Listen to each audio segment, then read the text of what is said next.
세 번째, 알선 수재의 점 공소사실은 피고인은 전성배와 공모하여 윤영호로부터 윤석열 대통령의 직무와 관련하여 통일교의 각종 프로젝트와 행사에 대한민국 정부가 예산 등을 지원해달라는 요청과 함께 2022년 4월 7일경 802만 원 상당의 샤넬 가방과 X불상의 천수삼 농축차를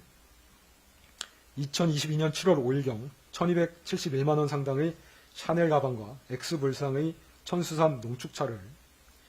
2022년 7월 29일경 6220만 원 상당의 그라프 목걸이를 제공받아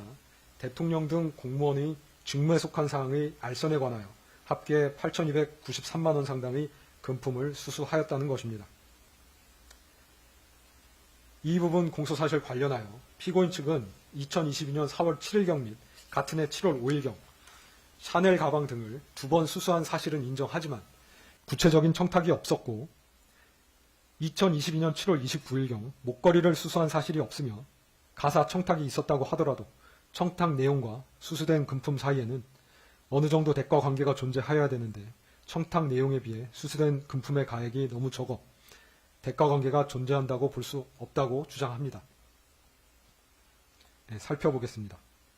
알선은 의뢰 당사자가 청탁하는 취지를 공무원에게 전하거나 의뢰 당사자를 대신하여 스스로 공무원에게 청탁하는 행위, 공무원에게 영향력을 행사하여 의뢰 당사자가 원하는 방향으로 결정이 이루어지도록 돕는 등의 행위를 말하고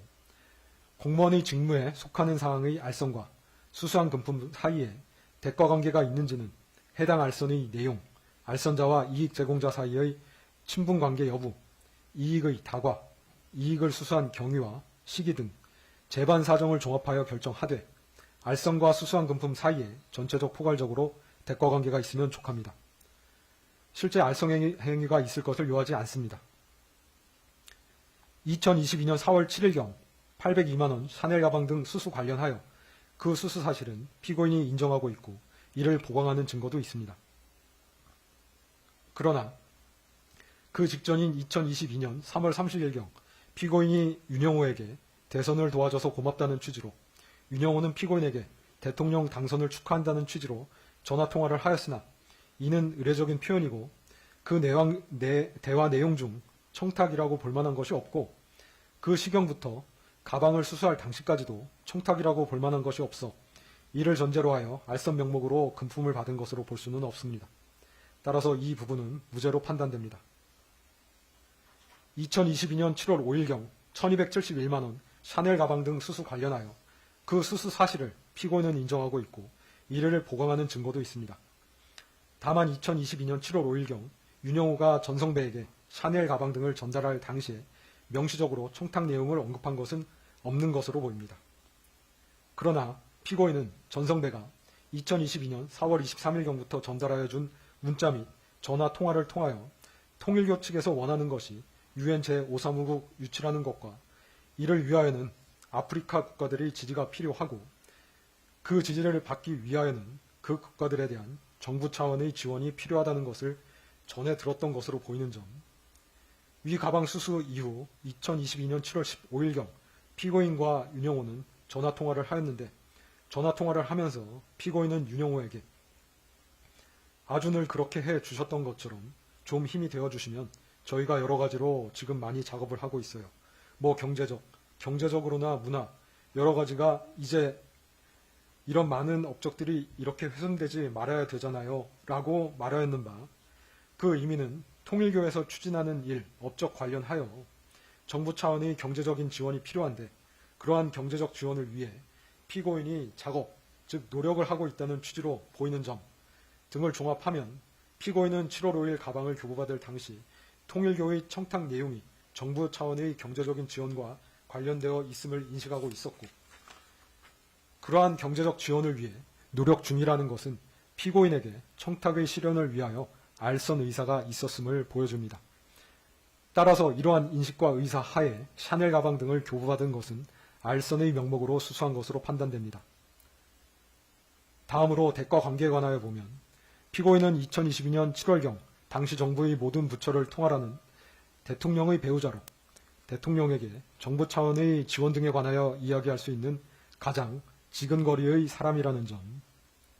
피고인은 통일교 측에서 조직을 이용하여 피고인의 배우자가 대통령에 당선되도록 도움을 주었다고 인식하여 통일교 측에 감사의 마음을 가지고 있었다는 점, 윤영호의 청탁 내용은 유엔 제5사무국 한국 유치를 위하여 아프리카 국가들의 지지를 받아야 하고 그 지지를 받기 위하여 그 국가들에 대한 우리 정부의 ODA 지원이 이루어져야 한다는 것으로 볼 수 있는데, 통일교가 추진하는 업무는 정부의 입장에서도 타당성 검토를 통해 지원이 가능한 업무였던 것으로 보이고, 이는 국가 운영 및 정책을 총괄하는 대통령의 지시에 의하여 추진될 수 있는 성격의 것으로 보이는 점, 윤영호가 기대하는 피고인의 알선 행위는 윤영호의 청탁을 대통령에게 전달하여 통일교를 돕도록 하는 행위였다고 보이는 점, 대가관계는 수수된 금품과 알선 행위 자체에 있으면 족하고 수수된 금품과 청탁 내용 실현을 위해 소요되는 금원 사이에 있어야 하는 것은 아니라는 점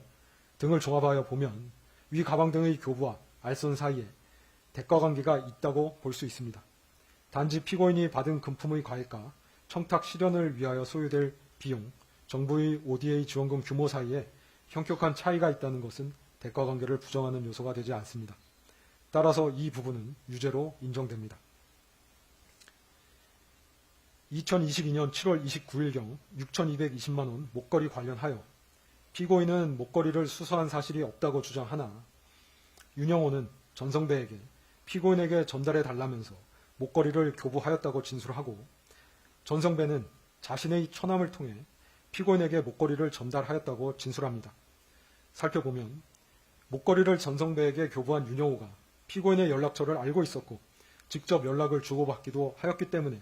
그 전달 여부를 피고인에게 직접 확인할 수 있었던 상황에서 전성배가 이를 착복함으로써 2013년경부터 쌓아온 피고인과의 신뢰관계를 파탄시킬 수 있는 행동을 감행할 이유가 없다는 점, 전성배는 피고인과 윤영호 사이를 매개하는 것만으로도 고문료 명목의 금전적 이익을 얻고 있었는데 굳이 목걸이를 착복함으로써 피고인과의 신뢰관계를 깨트릴 이유가 없다는 점, 피고인은 2022년 5월 10일 취임한 대통령의 영부인으로 2022년 7월 29일경은 그로부터 채 3달이 되지 않은 시점인데, 그 시점에 전성배가 영부인에게 전달될 물건을 가로채는 대담한 행위를 하였을 것으로 보이지는 아니하는 점 등에서 전성배의 진술에 신빙성이 있습니다. 또한 목걸이를 교부받은 전성배는 윤영호가 같은 날 보낸 문자, 즉 교육부 장관이 아프리카 청년부 장관들을 예방해달라는 청탁 내용을